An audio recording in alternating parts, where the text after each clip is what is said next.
Esse é o Mundo em Revolução e nós vamos falar agora sobre a situação na Ucrânia, hoje dia 22 de outubro de 2024, 10 horas da manhã aqui no Rio de Janeiro, 4 da tarde lá em Kiev, no momento que eu gravo esse vídeo.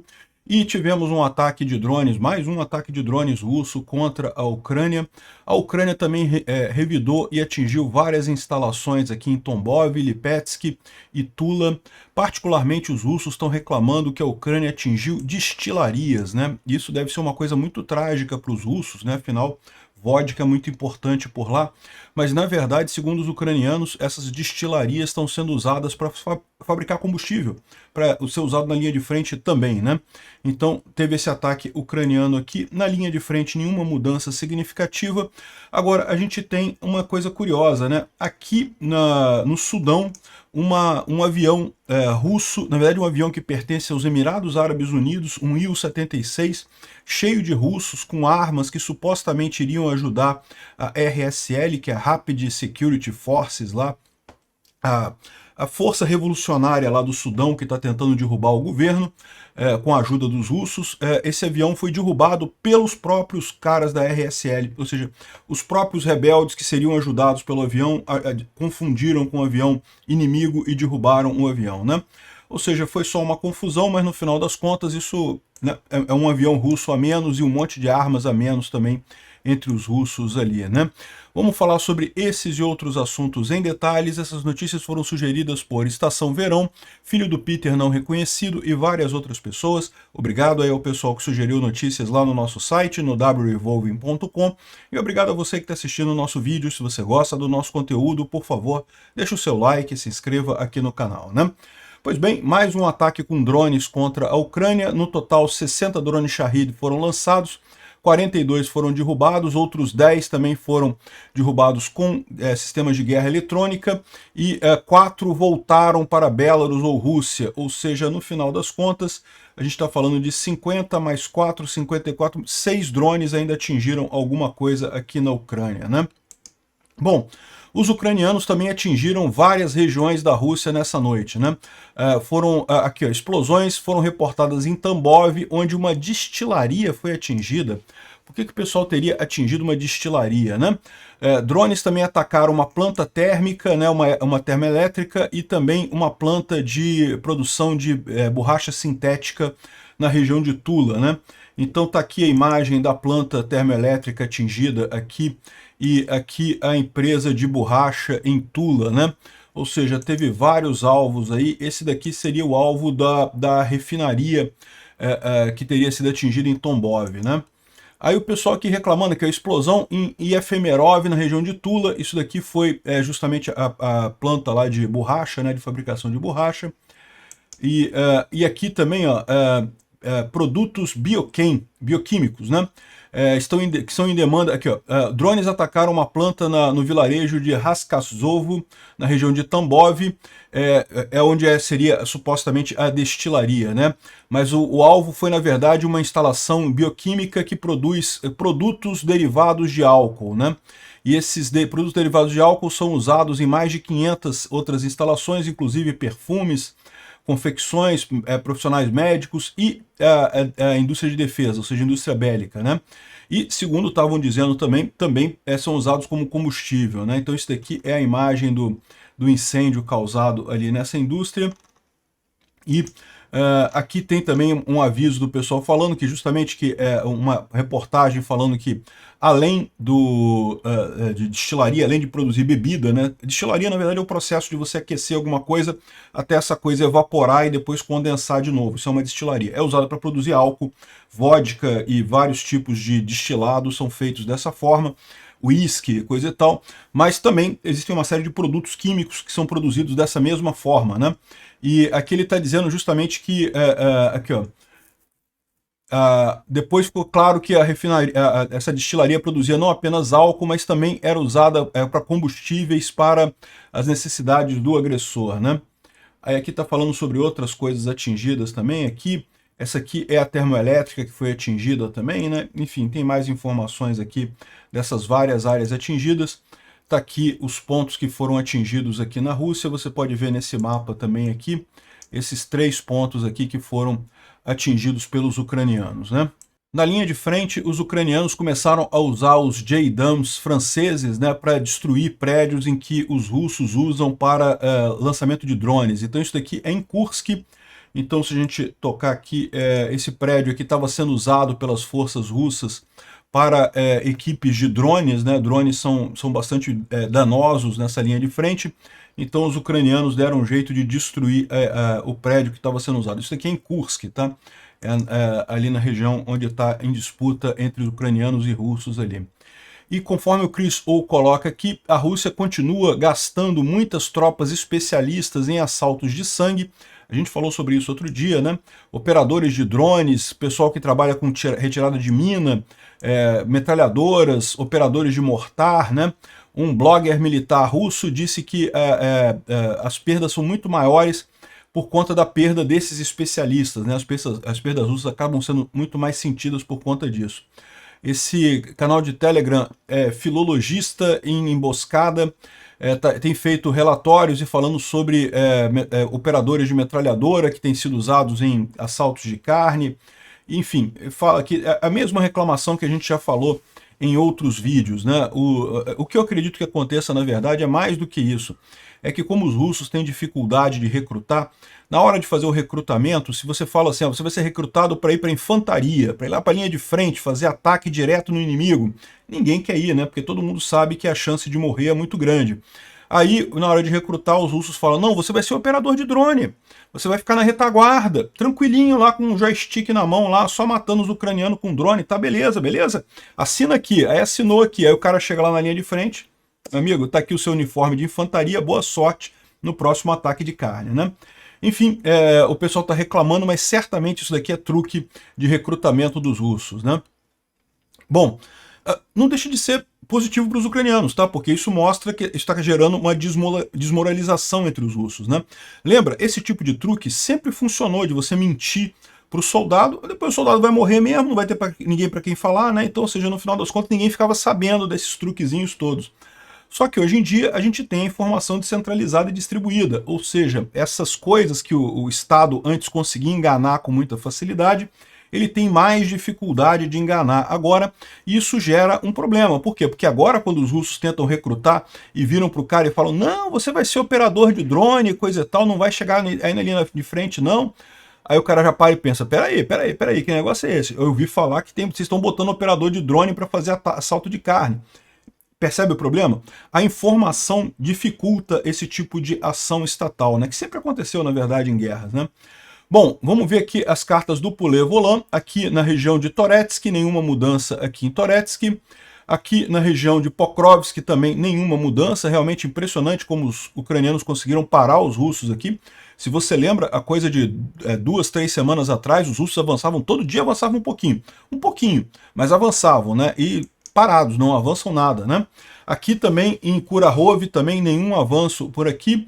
Recentemente eles avançaram aqui nessa região aqui, que era realmente um caldeirão aqui dos ucranianos, mas os ucranianos recuaram de forma ordenada, exatamente para evitar serem cercados aqui, né? Então já tem uma nova linha defensiva aqui nessas cidades. Vamos ver como é que a coisa desenvolve a partir daqui.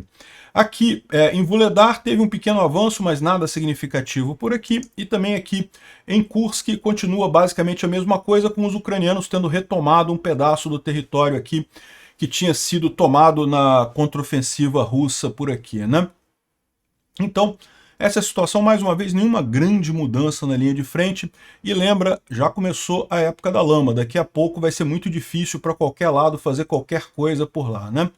Bom, o Instituto para o Estudo da Guerra fala sobre o referendo da Moldova, mas a gente já falou sobre isso ontem, né? Extensamente, então não adianta para a gente falar sobre isso daqui, mas lembrando que realmente foi muito importante isso, tá? A Rússia usou toda a sua capacidade de alterar eleições, de comprar eleições e não conseguiu. Continuou a Maia Sandu como primeiro lugar, ainda tem o segundo turno ainda, no dia 3 de novembro, mas o mais importante, que é o referendo para a entrada na União Europeia, foi aprovado já, né? Excelente notícia isso. Bom, isso daqui é uma coisa que aconteceu lá no Sudão, aqui, ó. A gente tem as imagens aqui, ó, o SSR, que é a RSF, né, que é a Rapid Security Forces, ou Rapid Support Forces, que é um pedaço do exército sudanês que se rebelou contra o resto do exército e contra o governo, né? Eles derrubaram um bombardeio aqui no norte de Darfur, ali no Sudão, e esse bombardeio, esse avião Il-76 estava cheio de armas e soldados russos, né? O pessoal mostrando aqui algumas credenciais aqui dos soldados russos, informações de segurança do avião, né? Falando justamente aqui, ó, que é um Il-76 aqui, o número de série da coisa, né? Explicando aqui todas as coisas. E o avião está totalmente destruído aqui, só se vê pedaços do avião destruídos ali nessa região, né? Que o pessoal da RSF aqui e os pedaços todos destruídos do avião. Não sobrou nenhum russo dessa história, né? Mas o mais engraçado é isso, porque a Rússia está do lado da RSF. Na verdade, foi a Rússia que começou esse golpe lá na África, né? A Rússia tem feito isso, tem incentivado esses golpes ali na África, né? No intuito de se aproveitar dos recursos naturais ali desses países. E no final das contas, ou seja, por erro da RSF, eles acabaram sendo derrubados, né? Aqui, ó. Um avião de carga foi derrubado no Sudão com cidadãos russos a bordo. Alegadamente, a aeronave Il-76 era operada pela empresa FZC, que é uma empresa baseada nos Emirados Árabes Unidos, mas é muito provável que seja uma companhia mantida pelo governo russo, só com sede nos Emirados Árabes Unidos para fugir de sanções e problemas, né? Isso é muito comum, os russos têm feito muito isso. Os Emirados Árabes Unidos têm adotado uma postura ambígua na guerra entre Rússia e Ucrânia, então muitos russos têm fugido para os Emirados Árabes Unidos, é a mesma coisa da Turquia, né? Enfim, aqui, ó, passaportes russos foram encontrados no local, tem aqui mais imagens aqui do avião, dos destroços do avião ali na região, né? Muito incêndio, muita coisa pegando fogo, e diz que tinha muita arma. Aqui, o momento da queda do avião. Não dá para ver muita coisa, só a bolinha de fogo caindo do céu e atingindo o chão, né? Os russos deram para o pessoal da RSF sistemas de defesa antiaéreo, eles acabaram usando contra um avião russo. Não é só eles que fazem isso, não. Os russos também de vez em quando usam isso. Né? Aqui, ó. Os rebeldes imaginaram que seria um bombardeio das forças regulares do Sudão, e daí, no final das contas, acabaram derrubando a coisa, né? Excelente notícia. Aqui, ó, mais uma informação aqui. A RSF inicialmente disse que por volta das 4 horas da manhã, um avião de transporte de tipo que tinha sido usado para bombardear o governo sudanês foi derrubado, né? Mas a aeronave destruída acabou se provando ser um Il-76 que pertencia a essa empresa do UAE. Então o que eles estão dizendo aqui é que, de fato, eles confundiram, acharam que era um avião do inimigo deles, do próprio governo sudanês, e derrubaram o avião, né? Bem feito. Bom, uma outra coisa que os russos estão reclamando aqui é que a Rússia não está dando o prêmio. Você sabe, né? Quando o cara se alista lá no exército russo, se ele morrer na linha de frente, a família dele recebe uma bonificação e coisa e tal, como herói de guerra, aquele negócio todo. É uma maneira de incentivar as pessoas a irem lutar, né? Aí sabe o que está acontecendo? O pessoal que está morrendo em Kursk, eles não estão dando dinheiro não, porque no final das contas morreu dentro da Rússia, não morreu na Ucrânia, né? Então, ou seja, né? É só para você ver o tamanho do problema.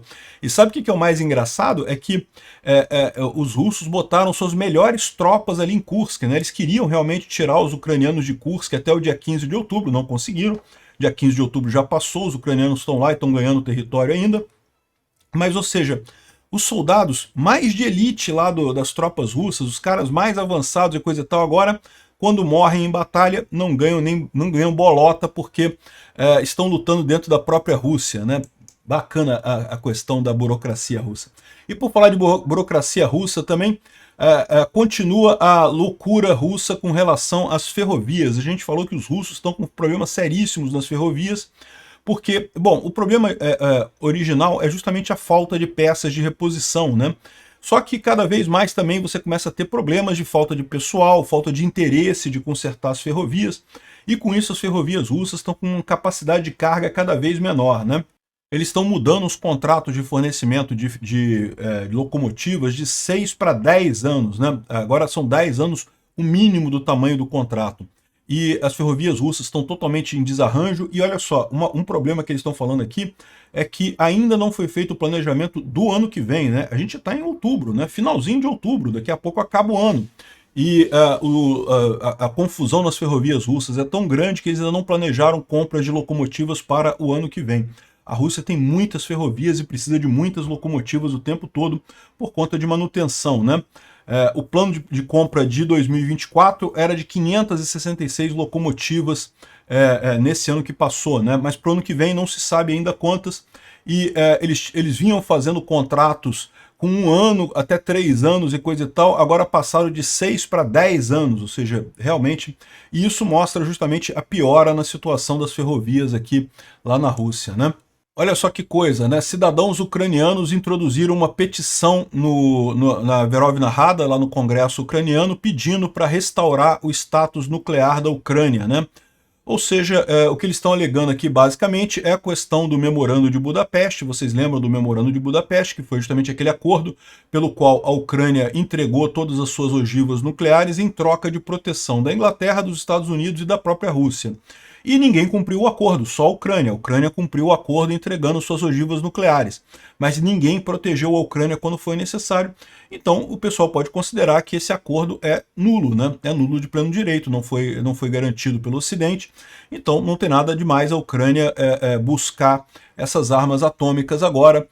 E como eu já disse para vocês, muito provavelmente eles já estão trabalhando nisso já há algum tempo, né? Aliás, vocês sabiam que a última ogiva nuclear, a última entrega de ogiva nuclear aconteceu em 2010? A Ucrânia ainda tinha, porque era um processo, havia um calendário para entrega dessas armas nucleares. A última que se tem notícia foi 2010.